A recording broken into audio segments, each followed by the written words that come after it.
Good evening, everyone. I usually start by thanking whoever's had to try to pronounce my name, so thank you, Master of Ceremonies. I will second the acknowledgments that were made a little bit earlier. As far as commitment to education, passion for the potential of students, I think with the people in this room here, we have an unmatched population.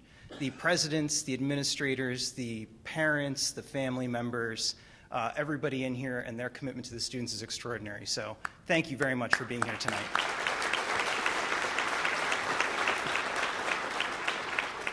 A couple more acknowledgments that I'll add on. One for the people who are already standing in the room. An event like this can't happen unless the people working at the hotel can fill our drinks and make our food and wash our dishes. So to the Hilton staff, thank you very much for everything you're doing tonight.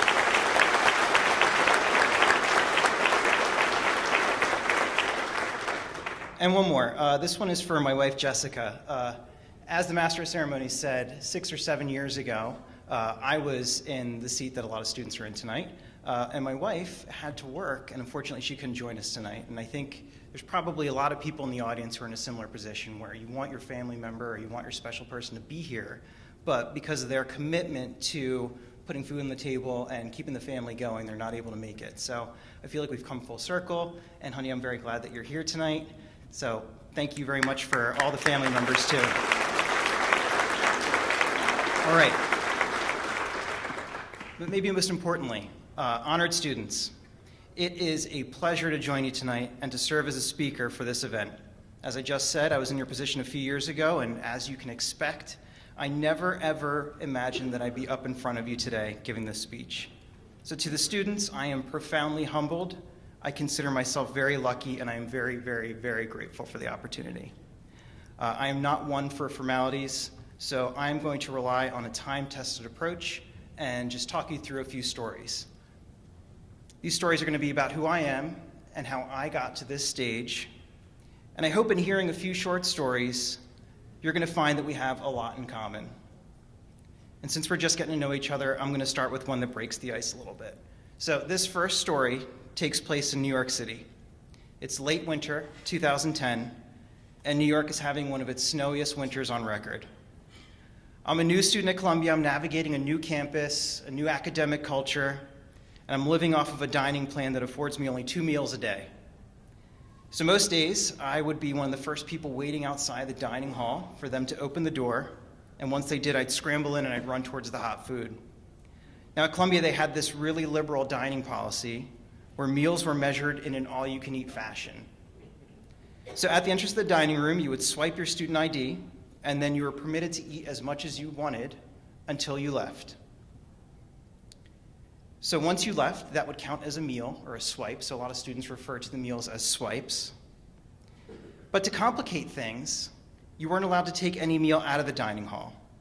So as you can imagine, a lot of us who had the more bare bones dining plans would come running in, eyes bigger than our stomachs. We'd load up our lunch trays, and often we'd be left in a position where there was food left over, we were full, and we couldn't necessarily bring it with us. Columbia Dining had this loophole where you could take a soft drink or a coffee with you, and my more seasoned classmates eventually taught me that you could fit a whole cheeseburger in a coffee cup. But on this particular snowy day, I'd swiped in and I made a beeline for the food, loaded my plate with a hot meal, and this is critical to the story, I grabbed handfuls of chocolate chip cookies. Again, I was really hungry when I got there. So as it snowed outside, I warmed up with some friends, discussing coursework and the events of the day, and soon a classmate came storming over to the table. He announced, "The ambassador from France is on campus. He's speaking in 15 minutes on the Iran nuclear crisis." So there I am with my food and my cookies and taking this all in. But for me, the announcement was a bit surreal. The two nations had recently had a very difficult and public exchange about the Middle Eastern nation's nuclear program. And at the time, the concerns about the military capabilities of Iran were at a peak, and here I was, just a few feet away from the front seat to an international crisis. So looking at my unfinished lunch, my first thought was, what am I going to do with all these chocolate chip cookies? So in sort of an ethically gray moment, I started stuffing them into all of my pockets. So I ran out of the building, I ran across campus to our School of International Public Affairs, and there I joined a really long line of students, faculty, and community members waiting to catch a glimpse of history in the making. The line moved really slowly, and soon I learned why. With a room packed with international dignitaries, elected officials, Secret Service was on hand. And they were wanding everyone. In some cases, they were patting people down. So the line inched forward. I stood on tiptoes, glimpsing a packed lecture hall with a handful of sharply dressed visitors at the front of the room. Finally, it was my turn, and they asked me to empty all my pockets. I'm not sure what they expected to find when they asked me to empty my pockets, but they were surprised to see the amount of cookies I had filled my jacket with. If you've ever interacted with Secret Service, you'll know how polite they can be. So polite that as people eyeball you up and down trying to make sense of how a grown-looking man is traveling through life with pockets full of chocolate chip cookies, they don't even flinch. So they let me in, and I enjoyed the panel discussion and had a nice snack. But as I mentioned before, I think there's some commonalities in a story like this. I'm guessing that among the students here, there are those who have gone through their day a little bit hungry, short on money, maybe desperate to do well, and not willing to miss out on the best opportunities for themselves and their educations. I'm sure there are students in here who know what it means to hustle on an empty stomach. So standing up here today, I can say that it's been a while since I've felt hungry in that manner, but I haven't forgotten it. And if you feel that way, I'm sure that you won't either. In fact, I would recommend that you do not. Someday you'll be competing for a job against some really smart, capable people. But odds are a lot of the people you're competing against probably won't have been hungry on their way to the job interview that day. So you let that fact empower you, and you own that. Now for some of you, that hustle may be a part of your family identity. So I'm going to jump into my next story.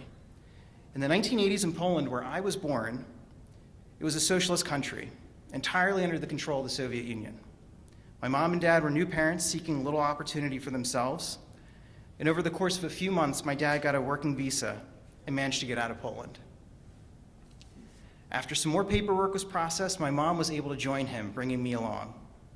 The family rendezvoused in Sweden.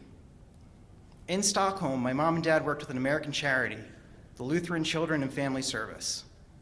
LCFS was hard at work smuggling families out from behind the Iron Curtain and putting them into better living situations. They gave my family 3 options.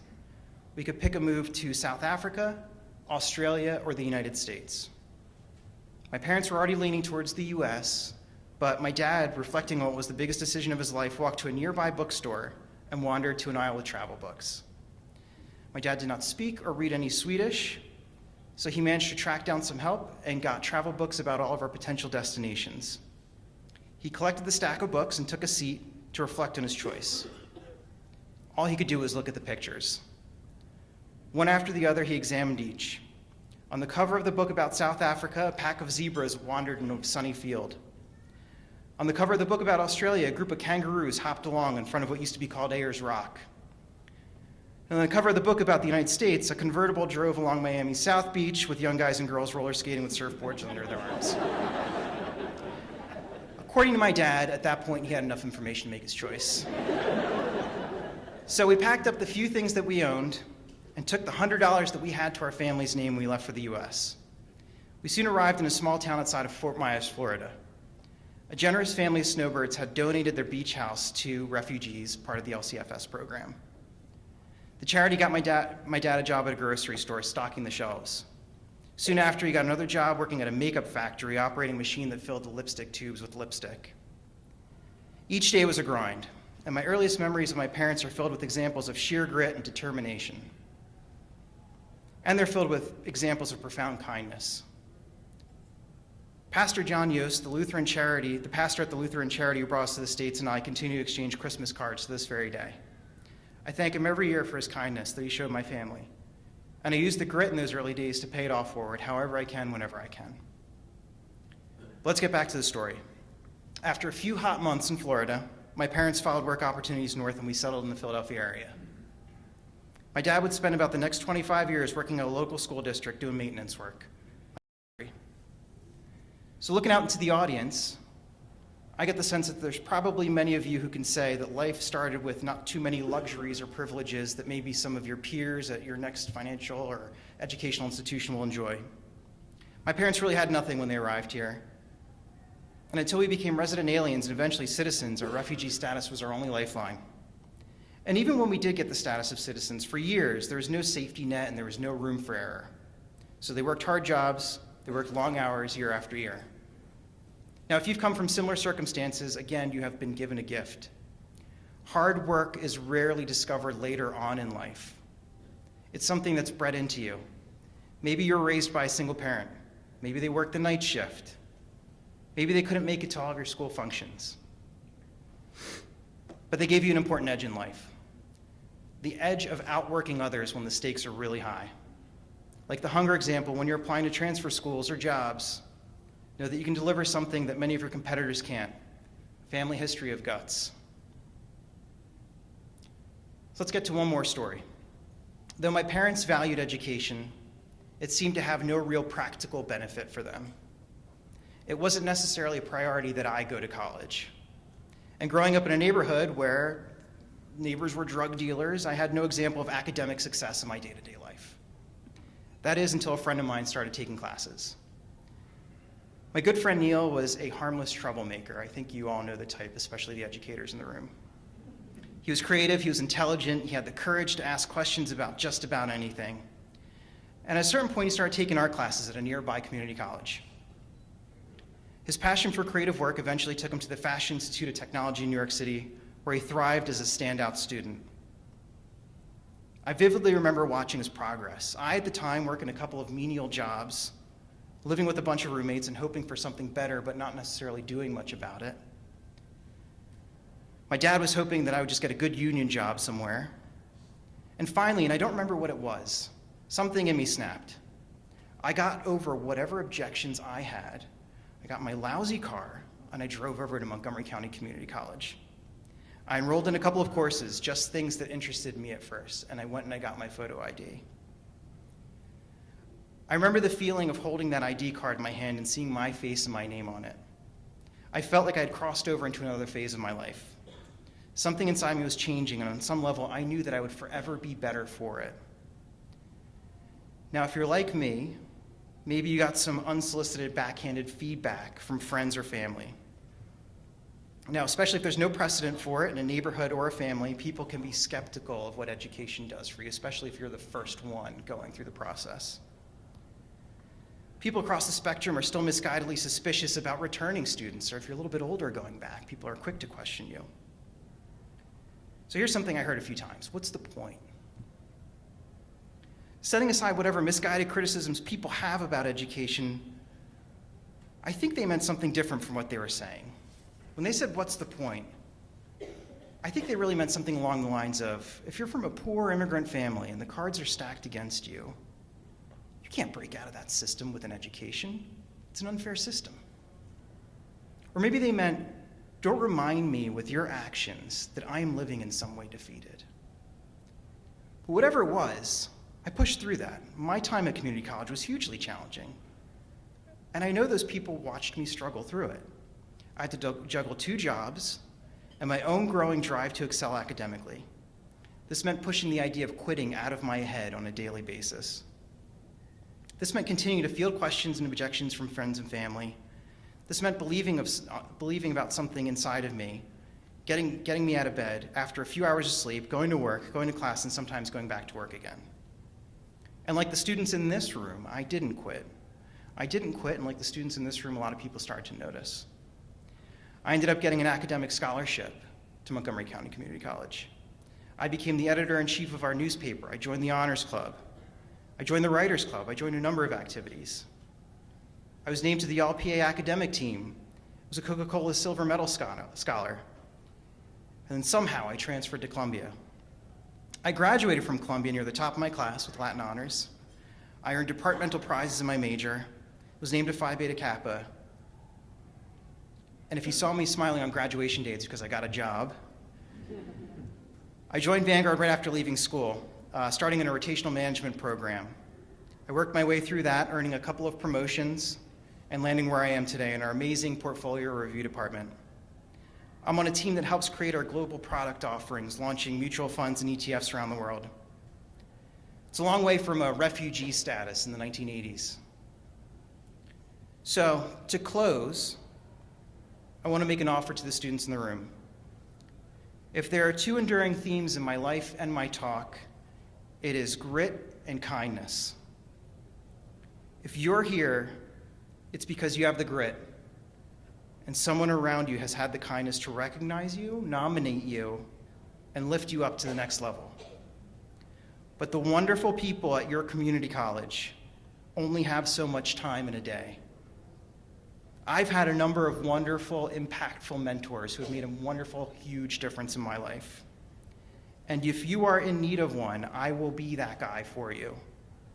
If you need somebody to talk through your transfer applications to your next school, to brainstorm about coursework, to plan for job interviews, or if you just need somebody to vent to who's been in your seat, I'll hang around if you'd like to chat face-to-face after the program.